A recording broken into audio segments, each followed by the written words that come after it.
मित्रों नमः संस्कृताय बीपीवीएस क्लासेस में आपका हार्दिक स्वागत है। मित्रों स्वर संधि के 7 भेद लगभग हम पढ़ा चुके हैं। इसके पहले वाला जो था पर रूप और उसके पहले पूर्व रूप हम पढ़ा चुके हैं। थोड़ा हम पूर्व रूप और पर रूप के विषय में हम चर्चा कर लेते हैं। उसके बाद फिर हम जो अगली संधि है उसको हम जरूर बताएंगे। पूर्व रूप संधि मैंने जो पढ़ाया था उसमें ये था, इसका संधि था एंग पदांता गति। उसका सूत्र था यानी ए ओ के बाद ह्रस्व आ आए तो वह पूर्व रूप हो जाएगा। यानी ए ओ के बाद ह्रस्व आ आता था। पर रूप संधि में एंग पर रूपम सूत्र था। उसमें क्या था कि उसमें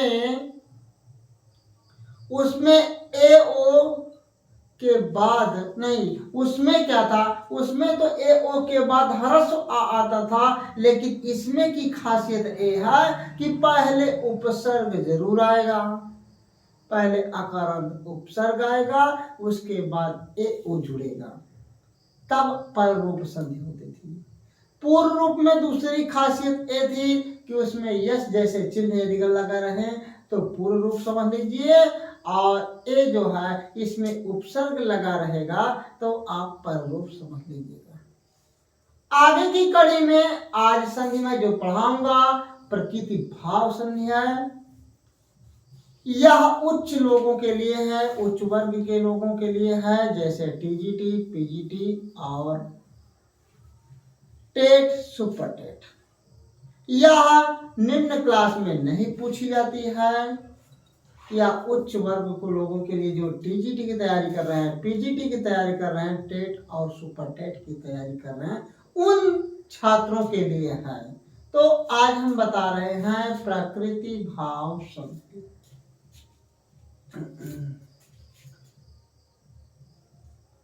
प्रकृति भाव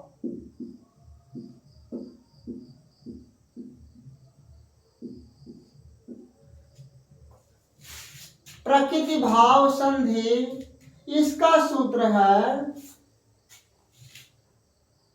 प्लुत प्रगृहि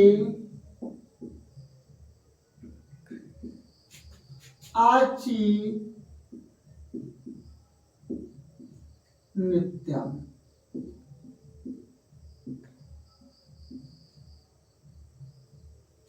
इसका सूत्र है प्लुत प्रगृहि आचि नित्यम। देखिए मित्रों, यह संधि बहुत अड़बड़ है। यह उच्च लोगों के लिए है, ये इंटर से ऊपर वालों के लिए है, ये इंटर के नीचे वालों के लिए नहीं है। क्योंकि यह एक अपवाद टाइप में संधि है। इसको आप विशेष ध्यान दीजिएगा, क्योंकि यदि अगर इसमें आप देखेंगे तो अन्य संधियों की भी तरह मिलेगा, लेकिन कभी संदेह में मत आइएगा, इसका कुछ अलग ही रवैया है। अब देखिए, प्रकृति भाव का मतलब होता है, प्रकृति का मतलब जैसे प्रकृति ने दिया है उसी प्रकार हो जाएगा।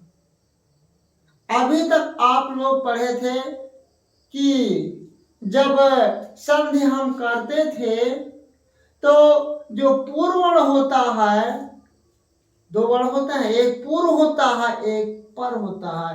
यानी जो पूर्व होता है उसमें परिवर्तन होता था, लेकिन इस प्रकृति भाव संधि का एक खासियत है, इसमें कोई परिवर्तन नहीं होगा।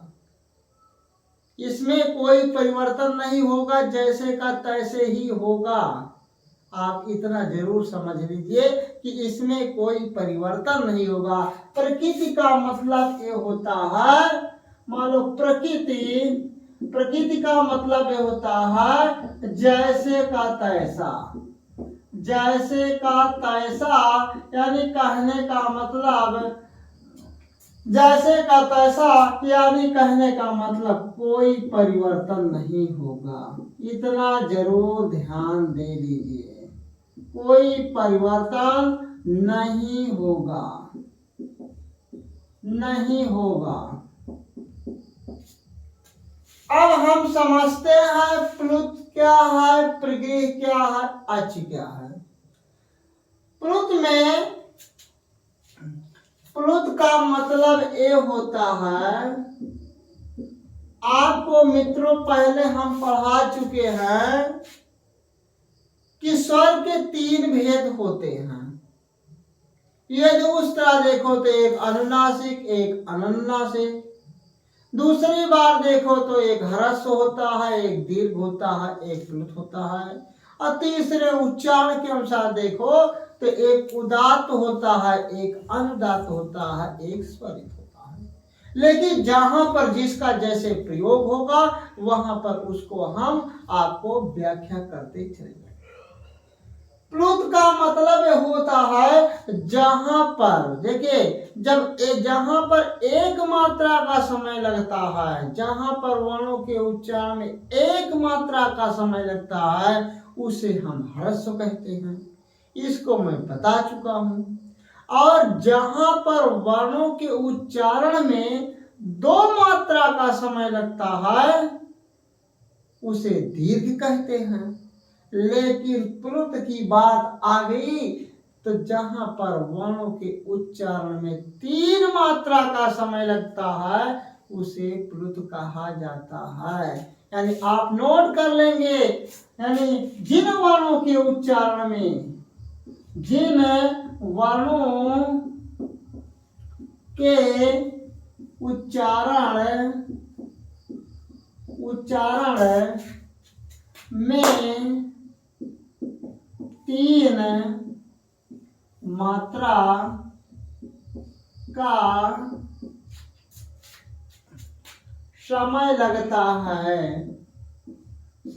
समय लगता है, प्लुत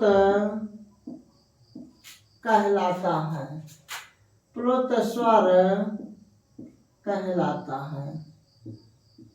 मित्रों जरूर नोट कर लीजिएगा, यह टीजीटी और पीजीटी टेट और सुपर टेट वालों के लिए है, नीचे स्तर के छात्रों के लिए ये नहीं है, ये नहीं पूछा जाता है। यानी जिन वर्णों के उच्चारण में 3 मात्रा का समय लगता है प्लुत कहलाता। कैसे? जैसे ओम, यदि हम ओम कहेंगे तो इसमें 1 मात्रा से ज्यादा, 2 मात्रा से ज्यादा, बल्कि 3 मात्रा का समय लगता है। जैसे क्या हो जाएगा, जैसे ओम, इसमें 3 मात्रा का समय लग रहा है। अब तीसरी बात है प्रगृह क्या है। अब प्रगृह का मतलब समझ लीजिए,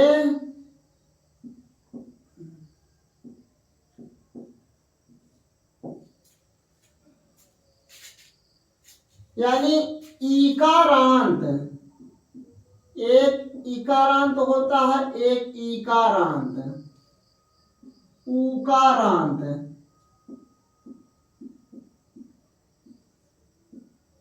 एकारांत।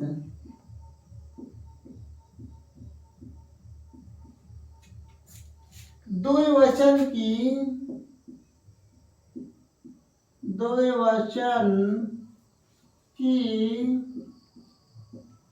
प्रगृह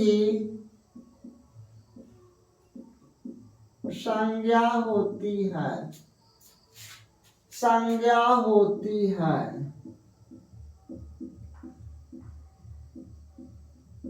यानी ईकारांत, उकारांत, एकारांत द्विवचन की प्रगृह संज्ञा होती है।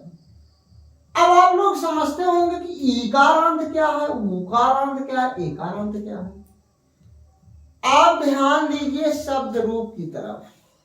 शब्द रूप में लिखा रहता है अकारांत, आकारांत, इकारांत, ऋकारांत, तकारांत, पकारांत, थकारांत, दुनिया का रांत लिखा रहता है। तो ईकारांत का मतलब ये होता है कि जैसे आप लोग पढ़े होंगे नदी का रूप। नदी है, नदी देखे, नदी में बड़ी ई की मात्रा है, तो वो जिसके अंत में बड़ी ई होता है, जिस शब्द रूप में बड़ी ई होता है, वो ईकारांत हो गया। उकारांत है, उकारांत का मतलब जैसे बधु, बधु है तो उकारांत हो गया।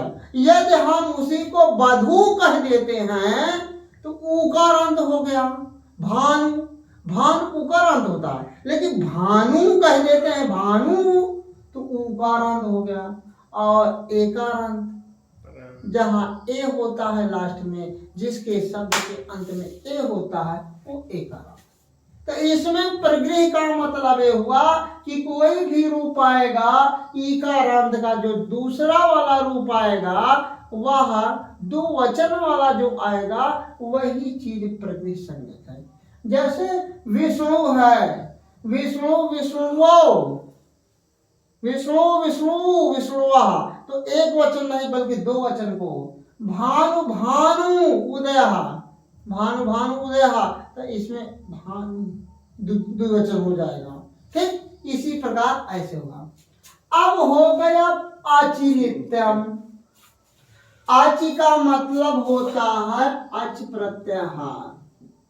अच कठी होते हैं, अच आपके न होते हैं।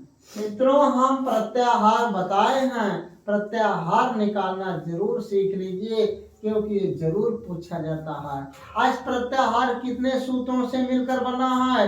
4 सूत्रों से मिलकर बना है, और बाकी 10 सूत्रों से मिलकर हल बना है, जिसमें सभी व्यंजन आते हैं। 4 सूत्रों से अच यानी स्वर आते हैं। कौन कौन है?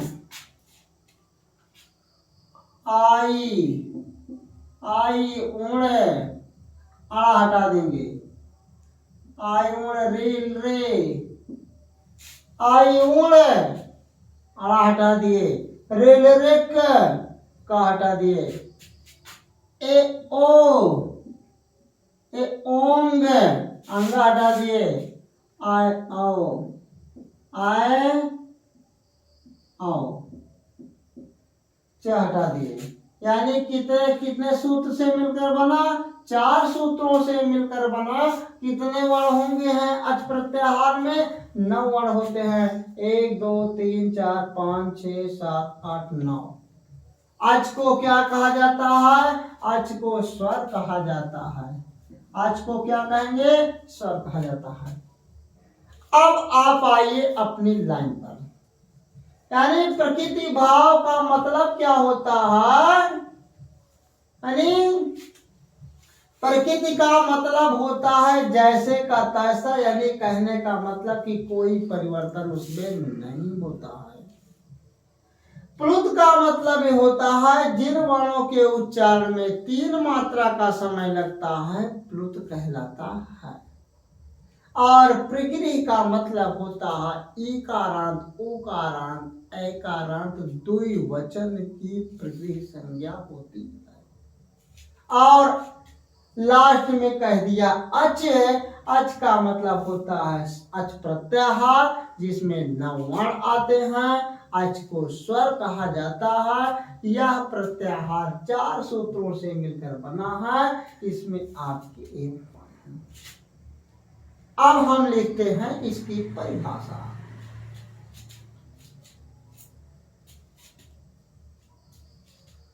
हाँ, इसके लिखते हैं परिभाषा।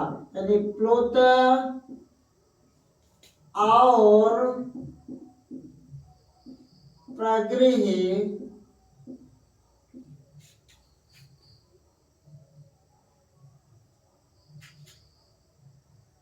वर्णों के बाद अच आए तो वह प्रकृति भाव हो जाता है, हो जाता है। मित्रों, हम एक एक समझा दिए। अब इसकी परिभाषा क्या है? यानी प्लुत और प्रगृह्य वर्णों के बाद, प्रगृह्य में एक आधा रहेगा या जोड़ दिए, प्लुत और प्रगृह्य वर्णों के बाद अच आए, अच का मतलब अच प्रत्याहार आए तो वह प्रकृति भाव हो जाता है। प्रकृति का भाव का मतलब कह दिए कि यानी कोई परिवर्तन नहीं होता है या कोई संधि नहीं होता है। अब देखिए, जैसे यदि हम इंपॉर्टेंट हम उदाहरण जरूर देंगे।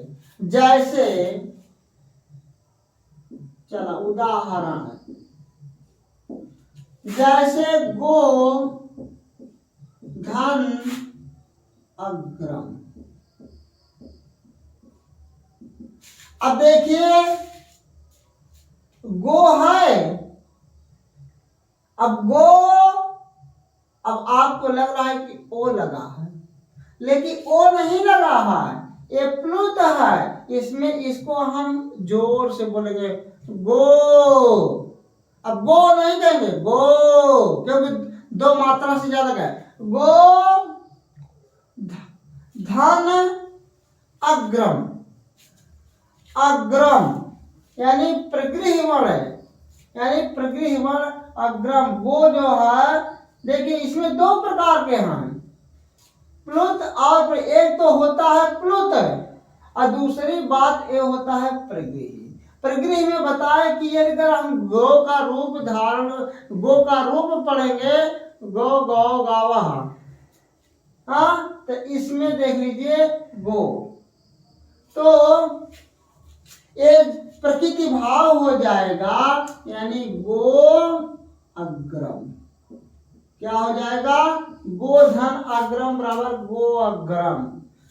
और कभी आप लोग गवाग्रम मत करिएगा, यानी कुल मिला के 5 संधियों में आयाति संधि तक बिल्कुल मत कीजिएगा, क्योंकि यह उच्च लोगों के लिए है, उच्च वर्गों के लिए है, यानी इंटर तक वाले बच्चों के लिए, इंटर तक बच्चों के लिए नहीं है, बल्कि ये ऊंचे स्थान पर है।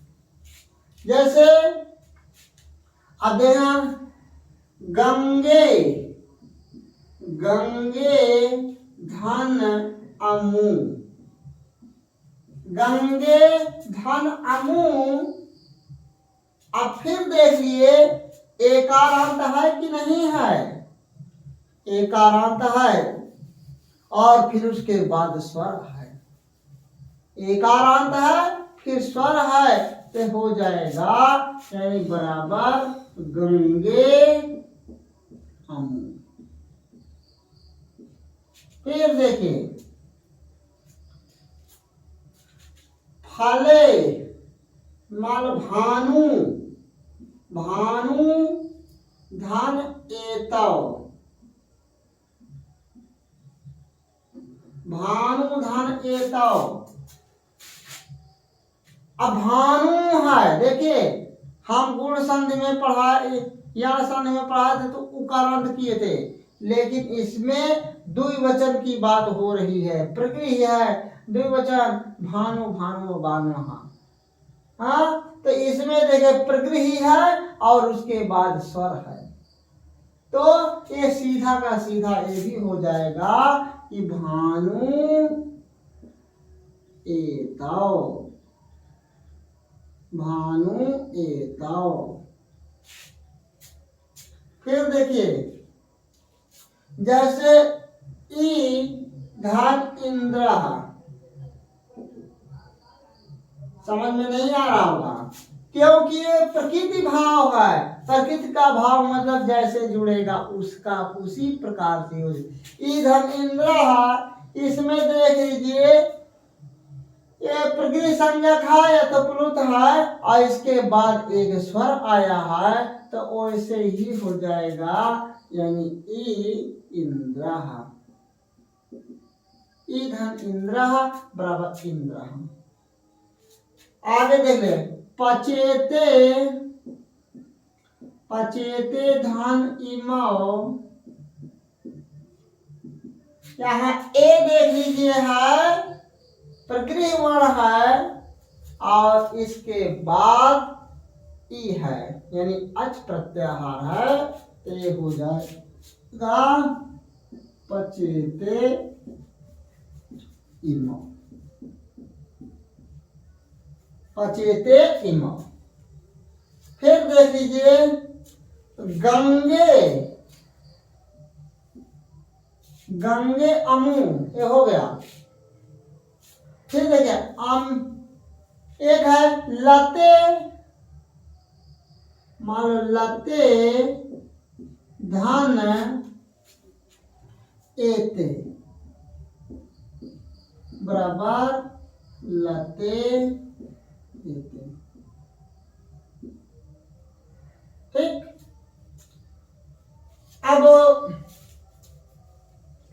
अब संधि हो गया। अब इसमें से कौन कौन ऐसी संधि है कि जो ज्यादातर पूछी जाती है। ज्यादातर गोधन अग्रम पूछा जाता है, भानुधन ये तो पूछा जाता है, और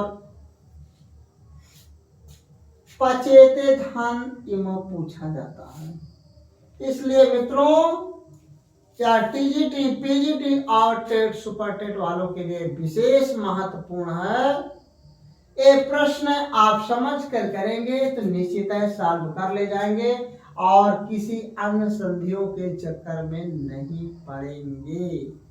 यदि इसमें देखने से तो लग रहा है कि स्वर संधि के जो अन्य नियम पढ़ाए हैं उसमें भी मिल रहा है, लेकिन इस दिमाग में कभी भी संदेह मत लाइएगा, क्योंकि यह प्रकृति भाव प्लुत प्रकृति संज्ञा कहे वर्ण है। क्योंकि प्रकृति भाव का मतलब होता है कि कोई संधि नहीं होगा, वो जैसे का तैसा होगा, यानी कोई परिवर्तन नहीं होगा। हर संधियों में परिवर्तन होता था, लेकिन इस संधि में कोई परिवर्तन नहीं होगा। इसलिए यह छोटे कक्षा के लिए नहीं है, बल्कि इंटर के ऊपर वालों के लिए है, जो ग्रेजुएशन कर रहे हैं, टेट, सुपर टेट, टीजीटी और पीजीटी वालों के लिए है। तो प्रकृति का मतलब होता है जैसे का तैसा रहेगा। प्लुत का मतलब ये होता है जिन वर्णों के उच्चारण में 3 मात्रा का समय लगता है प्लुत कहलाता है। प्रकृति का मतलब होता है ईकारांत, उकारांत, ऐकारांत, द्विवचन की प्रकृति संज्ञा होती है। और अच का मतलब ये होता है, अच को स्वर कहा जाता है। अच 9 और अच की संख्या 9 है, 4 सूत्रों से मिलकर बना है इनकी, और 10 सूत्रों से मिलकर हल बना है, जिसके अंतर्गत सभी व्यंजन आते हैं। अब इसका मतलब क्या हुआ, प्लुत और प्रकृति वर्णों के बाद अच प्रत्याहार आए तो वह प्रकृति भाव हो जाता है, यानी या तो प्लुत आएगा या तो प्रकृति आएगा, इसके बाद कोई ना कोई स्वर जरूर आएगा। तो वह प्रकृति भाव का मतलब, प्रकृति का मतलब जो प्राकृतिक है, प्राकृतिक चीजें जैसी होती हैं वो उसी प्रकार की होती हैं, उसमें कोई परिवर्तन नहीं होता है। तो उसी प्रकार प्रकृति का आप मतलब ये समझ लेंगे कि जैसे प्राकृतिक चीजें होती हैं उसमें कोई परिवर्तन नहीं होता है, उसी प्रकार इस संधि में भी कोई परिवर्तन नहीं होगा। अन्य संधियों के विषय में कभी नहीं सोचेंगे, क्योंकि यह उच्च वर्गों के लिए नहीं है, निम्न बच्चों के लिए नहीं है, उच्च बच्चों के लिए है। उच्च बच्चे विशेष ध्यान देंगे तभी यह संधि सही हो पाएगी, नहीं तो यह गलत हो जाएगी। और इसके बाद जो मैं अगली संधि डालूंगा, स्वर संधि आपका यहाँ से लास्ट हो जाता है। इसके बाद जो मैं संधि पढ़ाऊंगा स्वर संधि ही पढ़ाऊंगा, लेकिन जो अपवाद हैं वो अपवाद को ही पढ़ाएंगे, इसके अलावा सभी नहीं पढ़ाएंगे। जो अपवाद होंगे वो भी टीजीटी, पीजीटी, टेट और सुपर टेट वालों के लिए होंगे, इंटर के नीचे वालों के लिए नहीं होंगे। जो इंटर के बच्चे हैं, इंटर के बच्चे जितने हैं इंटर के नीचे वाले जितने बच्चे हैं वो अब जो संधि मैं पढ़ा रहा हूँ पढ़ लेंगे, लेकिन बुक में नोट, कॉपी में नोट नहीं करेंगे, क्योंकि जो मैं अब पढ़ाऊंगा स्वर संधि का अपवाद पढ़ाऊंगा, यह उच्च लेवल पर पूछा जाता है। अपवाद ज्यादातर टीजीटी और पीजीटी में अपवाद ही प्रश्न आते हैं, सिंपल प्रश्न नहीं आते हैं। तो इसलिए आज का वीडियो यहीं तक रहेगा, फिर अगले टर्न पर हम मिलेंगे, स्वर संधि के अपवाद मिलकर मिलेंगे। तब तक के लिए नमस्कार।